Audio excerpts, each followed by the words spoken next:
Estamos de volta com a parte 2 do informativo 853 do STJ e ainda nos julgados da quarta turma.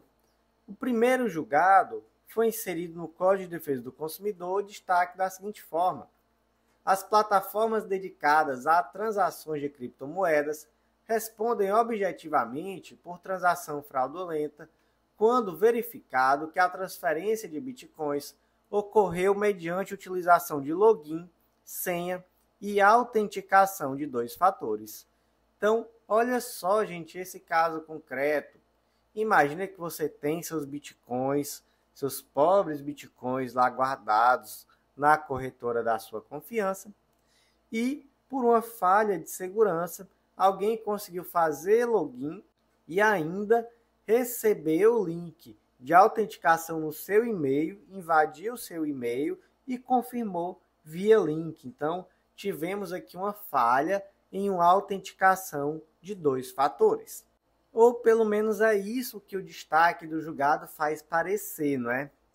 Mas, lendo aqui o inteiro teor do julgado, aí nós já temos uma situação um pouco diferente. Isso é meio peculiar, não é? Isso é algo que tem que ser visto com certa preocupação. Porque, olha só, no caso concreto aqui, na verdade, a corretora não apresentou esse tal desse e-mail de confirmação da transação. Ela afirmou que houve, de fato, uma autenticação por 2 fatores confirmado por e-mail. Então, foi login, senha, PIN e link de autenticação por e-mail, que ela alega. Mas essa autenticação via e-mail não foi efetivamente demonstrada. Mas o que eu quero que você tenha em mente aqui principalmente? Primeiro, se aplica o Código de Defesa do Consumidor, nesse caso concreto. Segundo, as corretoras de criptomoeda, elas são equiparadas a instituições financeiras. Aqui nós temos o artigo 17 da Lei 4595 de 64 do Bacen. Então se entendeu, não é, que há uma aplicabilidade aqui, inclusive, às corretoras. Então, assim como se aplica o CDC às instituições financeiras, também se aplica aqui às corretoras de criptomoedas. E aí, ainda seguindo em frente no raciocínio, o primeiro ponto, né, eu já disse, não houve a demonstração efetivamente de que houve a confirmação via link no e-mail. Então, a autenticação de 2 fatores, ela foi alegada que ocorreu, mas não foi demonstrada, tá? Segundo ponto é que um pretenso ataque hacker, ele é um fortuito interno, não é? Não é um fortuito externo. Então, se é um fortuito interno, já que a segurança nesse tipo de operação é algo esperável. Então, um ataque hacker não é suficiente para excluir a responsabilidade. E mais um ponto aqui que também foi destacado, que a jurisprudência do STJ, que diz que a instituição financeira não é responsável quando há saque indevido utilizando cartão magnético e senha, ela não tem relação com essa dinâmica envolvendo Bitcoin. Então, ela não pode ser aplicável nesse caso concreto, né? A ratio decidente de uma decisão não está na outra, beleza? Então, afastou-se também essa aplicação da mesma ratio decidente com o objetivo de afastar a responsabilidade. Então, gente, como é que ficou o destaque? As plataformas destinadas às transações de criptomoeda respondem objetivamente por transação fraudulenta quando verificado que a transferência de bitcoins ocorreu mediante utilização de login, senha e autenticação de 2 fatores. Seguindo em frente, próximo julgado foi inserido na Lei de Falências, destaque da seguinte forma: a cooperativa médica é legitimada expressamente por força de lei a requerer o benefício da recuperação judicial. Gente, vamos para a regra? A regra é a que está lá no artigo 2º, inciso 2 da Lei de Falências, Lei número 11.101. Essa lei não se aplica à cooperativa de crédito. Então, olha só, cooperativa de crédito, nós não teremos a aplicação da Lei 11.101. Não só isso, né? Mas olha só, instituição financeira pública ou privada, consórcio, entidade de previdência, sociedade operadora de plano de assistência à saúde, sociedade seguradora, sociedade de capitalização, e aí no inciso 1 temos empresa pública e sociedade de economia mista, enfim, né? Mas olha só o que o artigo 6º, parágrafo 13, nos conta. Esse artigo foi inserido pela Lei 14.112 de 2020. Não se sujeitam aos efeitos da recuperação judicial os contratos e obrigações decorrentes dos atos cooperativos praticados pelas sociedades cooperativas e seus cooperados, na forma do artigo 79 da Lei 5764 de 71. Aí olha só esse final. Consequentemente, não se aplicando a vedação contida no inciso 2 do artigo 2º, quando a sociedade operadora de plano de assistência à saúde for cooperativa médica. Então, gente, o que nós extraímos daqui? Via de regra, os contratos e obrigações decorrentes de atos cooperativos praticados pela sociedade cooperativa e seus cooperados não se sujeitam aos efeitos da recuperação judicial. Agora, essas vedações não se estendem à cooperativa médica, beleza? Então, por exemplo, a Unimed, talvez a mais famosa do Brasil, cooperativa médica, não é? Ela vai sim poder, caso necessário, entrar em recuperação judicial. Gente, esse dispositivo já foi considerado constitucional. Decisão do ano passado, mas publicada só esse ano, lá na ADI 7442 do DF. Então, por expressa previsão legal, cooperativa médica pode sim requerer recuperação judicial. Esse dispositivo foi inserido pela Lei 14.112 de 2020 e é um dispositivo constitucional, conforme já decidiu o STF. Então, como é que ficou o destaque? As cooperativas médicas são legitimadas expressamente por força de lei a requerer o benefício da recuperação judicial. Vamos em frente para começar agora os julgados da 5ª turma do STJ. Primeiro foi inserido no Código Penal o destaque da seguinte forma: o limite de 1.000 maços estabelecido pelo tema repetitivo 1143 para a incidência do princípio da insignificância não se aplica aos cigarros eletrônicos. 2. A excepcional aplicação do princípio da insignificância no delito de contrabando de cigarros não leva em consideração o valor dos tributos iludidos, parâmetro pertinente ao crime de descaminho. Então, gente, vamos lá, né? Primeira coisa, é aplicável o princípio da insignificância ao delito de contrabando? Gente, em regra não, tá? Em regra não. Trouxe até uma tabelinha para vocês que é muito interessante da gente ter em mente, diferenciando o contrabando do descaminho. A grande diferença aqui é que no contrabando nós temos mercadoria proibida. Já no descaminho, nós temos mercadoria que não é proibida, mas que você deixa de pagar o tributo devido na entrada ou na saída desse tributo do país. E aí, gente, aqui tá o bem jurídico protegido é o interesse do Estado de arrecadar tributo. Já no contrabando, é a moralidade administrativa, a segurança e a saúde pública. Por isso que no descaminho nós temos uma aplicação bem ampla, não é, desse princípio da insignificância, inclusive aquele valor de R$20.000, né? Então, o valor do tributo iludido é inferior a 20 mil, já nem sequer, via de regra, configura o crime. Já quando nós falamos de contrabando, aí a coisa é diferente. Aí são raríssimas as situações em que se aceita a aplicação do princípio da insignificância. Vou trazer duas situações para vocês.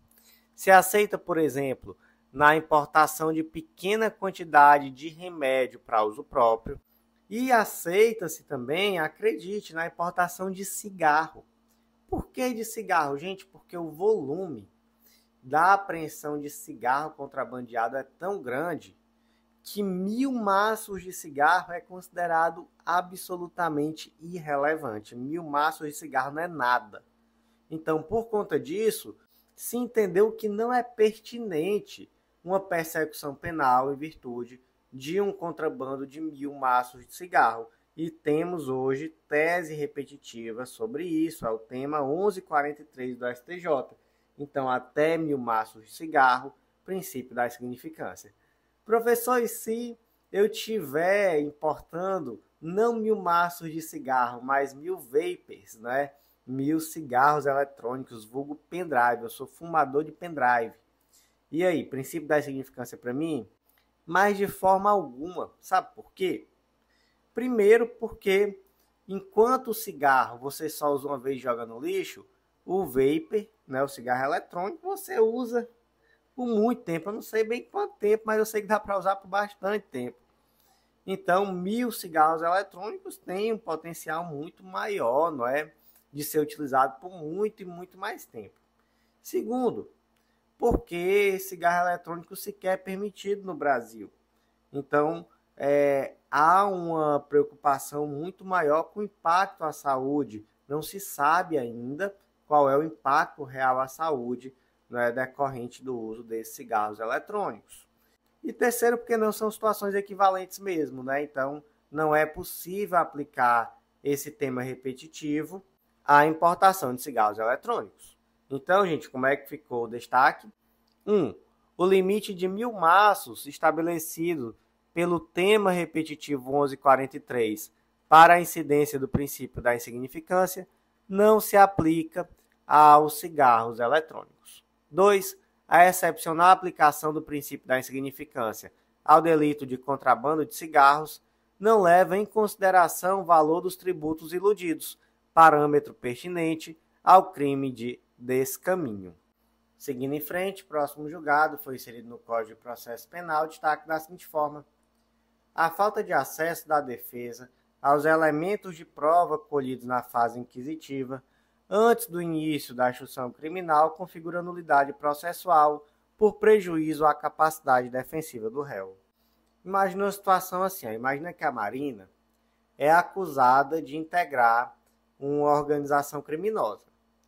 E ela foi denunciada com base em provas colhidas em uma investigação criminal, especialmente interceptações telefônicas, depoimento de colaboradores, enfim.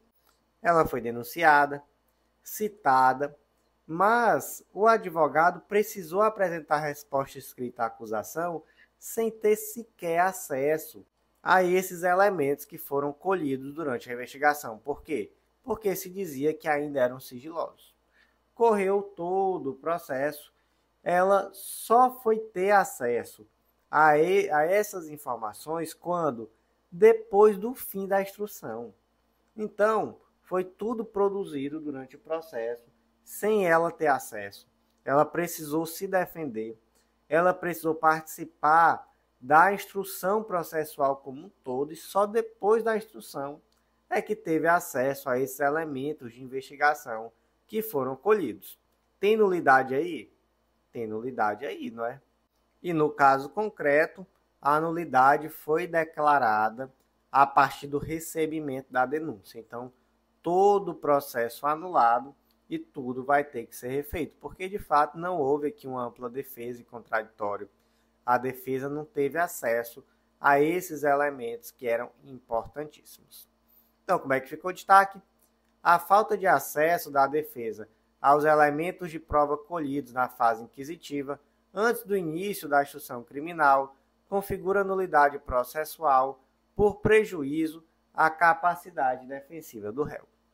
Seguindo em frente, próximo julgado de hoje foi inserido também no Código de Processo Penal destaque da seguinte forma: o uso prolongado de aparelho celular por jurado durante os debates orais compromete a imparcialidade e a independência dos julgadores leigos, configurando nulidade de julgamento.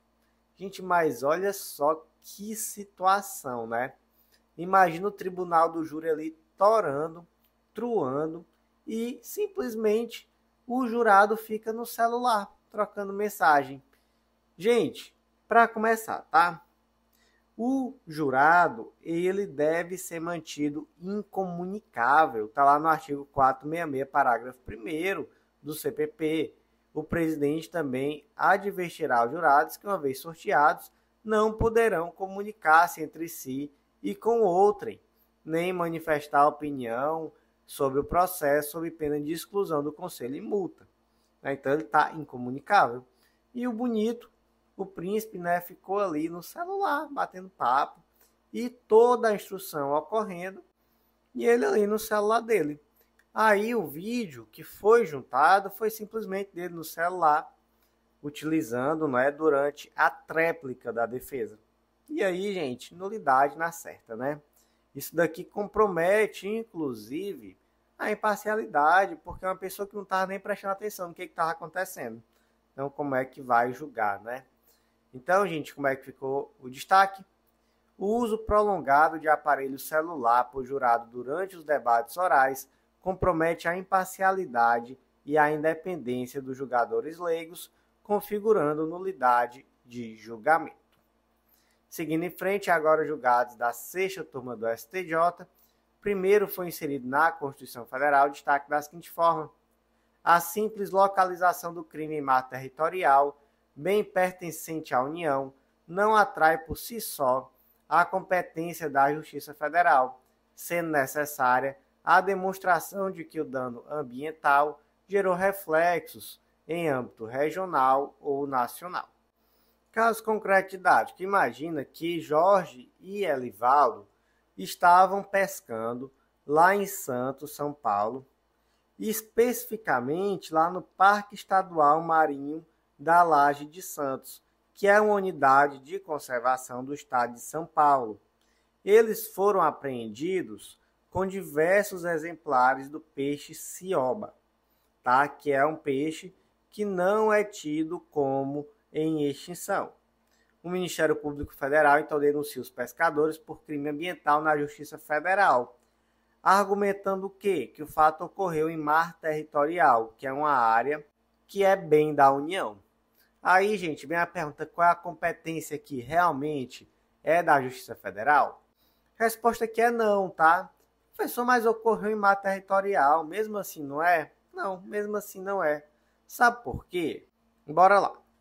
O artigo 109, parágrafo 4º da Constituição, diz que compete aos juízes federais processar e julgar os crimes praticados em detrimento de bens, serviços ou interesses da União.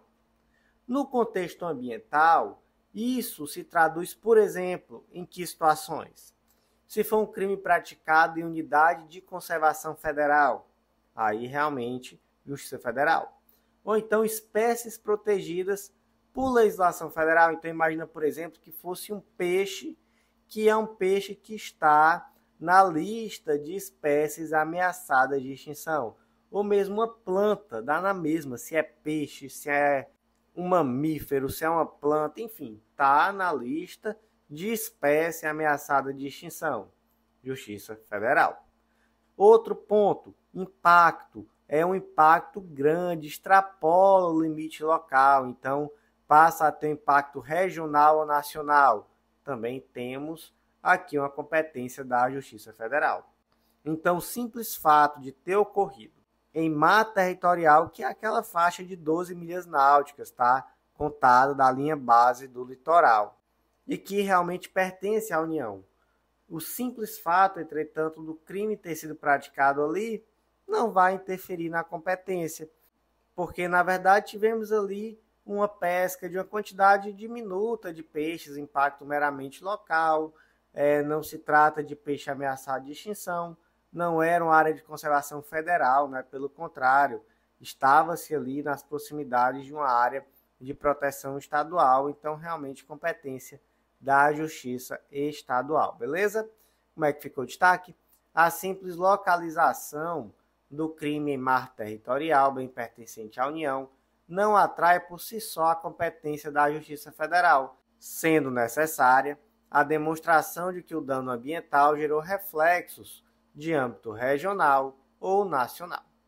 Seguindo em frente, próximo julgado de hoje foi inserido na Lei de Parcelamento do Solo Urbano, Lei número 6766 de 79, e o destaque ficou da seguinte forma: a regularização do loteamento antes do oferecimento da denúncia afasta a tipicidade da conduta imputada ante a ausência de dolo do agente.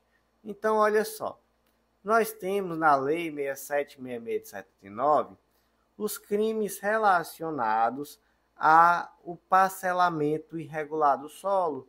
Então, olha só, por exemplo, nós temos o artigo 50, inciso 1, constitui crime contra a administração pública, dá início, de qualquer modo, ou efetuar loteamento ou desmembramento do solo para fins urbanos, sem autorização do órgão público competente, ou em desacordo com as disposições desta lei, ou das normas pertinentes do Distrito Federal, estados e municípios. Crime aqui com pena de reclusão de 1 a 4 anos e multa de 5 a 50 vezes o maior salário mínimo vigente no país. Então, o Zezinho adquiriu um lote e simplesmente pegou essa faixa de terra extensa e loteou do jeito dele, sem passar por prefeitura, sem respeitar a legislação, sem nada. Foi lá e loteou. Isso é o quê? Crime. Isso é crime, tá, gente? Pena de reclusão de 1 a 4 anos. Agora, imagina que esse investigado, antes sequer de ter a denúncia oferecida contra ele, ele foi lá e regularizou o loteamento. Qual foi a conclusão que o STJ chegou? Que não dá para se demonstrar que ele teve dolo. Porque se ele, de fato, tomou conhecimento que o que ele fez era crime, e ele correu para regularizar toda a situação, e quando a denúncia foi oferecida já estava tudo regular, faz sentido falar que essa pessoa tinha dolo de cometer um crime? Não, realmente não faz sentido falar que essa pessoa tinha dolo de cometer o crime. Ela pode, inclusive, ter cometido esse crime por desconhecimento. Muita gente com quem eu converso não faz ideia que isso é crime, tá? Então, realmente, uma vez que ele soube, foi lá e regularizou. E aí, gente, nesse caso, se entende que como o dolo é elemento essencial desse tipo penal, nós temos aqui um erro de proibição e, com isso, afastado esse dolo, não é possível a punição pelo crime. Então, como é que ficou o destaque? A regularização do loteamento antes do oferecimento da denúncia afasta a tipicidade da conduta imputada ante a ausência de dolo do agente. Seguindo em frente para o último julgado de hoje, inserido no Código de Processo Penal, destaque da seguinte forma: não é possível a substituição da custódia cautelar por prisão domiciliar quando estiverem presentes indícios de que a custodiada exerce papel de destaque em organização criminosa de grande poderio econômico, bem como não tiver sido demonstrada a imprescindibilidade dos seus cuidados a filho adolescente. Então, bora lá, primeiro ponto. Estamos falando em prisão domiciliar. E nós temos a prisão domiciliar tanto na Lei de Execução Penal quanto no Código de Processo Penal. E aí, obviamente, cada um vai se aplicar em momentos diferentes. Na Lei de Execução Penal vai se aplicar lá quando a pena definitiva já está sendo executada. Já o Código de Processo Penal vai ser aplicado quando? Quando há uma prisão cautelar. E aí, olha só, onde é que estão os requisitos mais difíceis? Lá no Código de Processo Penal. Então, na prisão cautelar que nós temos os requisitos mais difíceis. Até porque se essa pessoa está presa cautelarmente, na prisão preventiva, se imagina que há uma periculosidade iminente, já que essa pessoa está precisando ser detida ainda no decorrer do processo. Então, por conta disso, há requisitos aqui mais gravosos. Então, na LEP, quais são as possibilidades? Condenado maior de 70 anos, condenada acometido de doença grave, condenada com filho menor ou deficiente físico ou mental e condenada gestante. Já no CPP nós temos maior de 80, então LEP maior de 70 aqui, maior de 80. Nós temos a pessoa extremamente debilitada por motivo de doença grave. Já na LEP, não era a pessoa só acometida com doença grave, que é extremamente delimitado por motivo de doença grave. Aí nós temos pessoa imprescindível aos cuidados especiais de pessoa menor de 6 anos de idade ou com deficiência, mulher com filho de até 12 anos de idade incompletos e homem, caso seja o único responsável pelos cuidados de filho de até 12 anos de idade incompletos, além também da gestante, beleza? Então essas pessoas poderiam aqui, em tese, ser beneficiadas pela prisão domiciliar. Detalhe, é automático? Não, não é sempre, não é automático. Inclusive, toda essa questão relacionada a essa substituição da prisão preventiva por domiciliar para mãe gestante, puérpera, mãe de criança ou pessoa com deficiência, tudo isso começou lá com o HC coletivo 143.641 de São Paulo, que trouxe exatamente aquilo que depois foi legislado, não é? Basicamente, a legislação incorporou à lei aquilo que foi determinado primeiro nesse HC coletivo, com uma questão que lá se trazia uma limitação, se dizia, olha, em situações excepcionalíssimas você pode afastar. E na lei não veio isso de forma expressa, mas mesmo assim é possível continuar afastando em situações excepcionalíssimas. Quer um exemplo de uma situação excepcionalíssima? Temos um aqui muito claro. Nesse caso concreto, nós tínhamos uma mulher, mas essa mulher é simplesmente do núcleo decisor do PCC. Inclusive, ela era uma das pessoas que tinha poder de decisão nos tais dos tribunais do crime. E aí, gente, ela pediu a prisão domiciliar porque ela disse que tem um filho de 15 anos em acompanhamento psiquiátrico. Ela trouxe um laudo unilateral para mostrar que esse adolescente realmente tinha problema psiquiátrico e pediu a substituição da preventiva por prisão domiciliar. Aí o que o STJ disse? Disse, não, temos aqui uma situação excepcionalíssima. Não faz sentido a prisão domiciliar para alguém que faz parte do núcleo decisor do PCC. E, além disso, ainda se entrou também no critério de que essa prova produzida de que esse adolescente realmente tinha um problema psiquiátrico, ela foi uma prova unilateral, ela não foi produzida em juízo, então também não teria um valor probatório suficiente e sequer foi demonstrada também a imprescindibilidade dos cuidados. Então, realmente aqui, nenhum dos requisitos se demonstrou efetivamente para a substituição.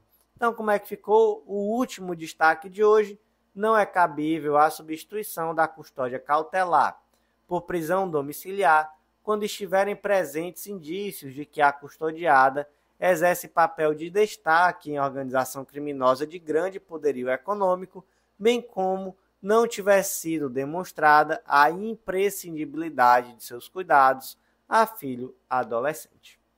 E, meus amigos, por hoje foi isso. Eu agradeço muito de verdade a você que viu até o final. Deixa aquele like, avalia a gente com 5 estrelas no Spotify, curte, compartilha e vem fazer parte do Clube da Lei. Te agradeço demais e por hoje foi isso. Até a próxima.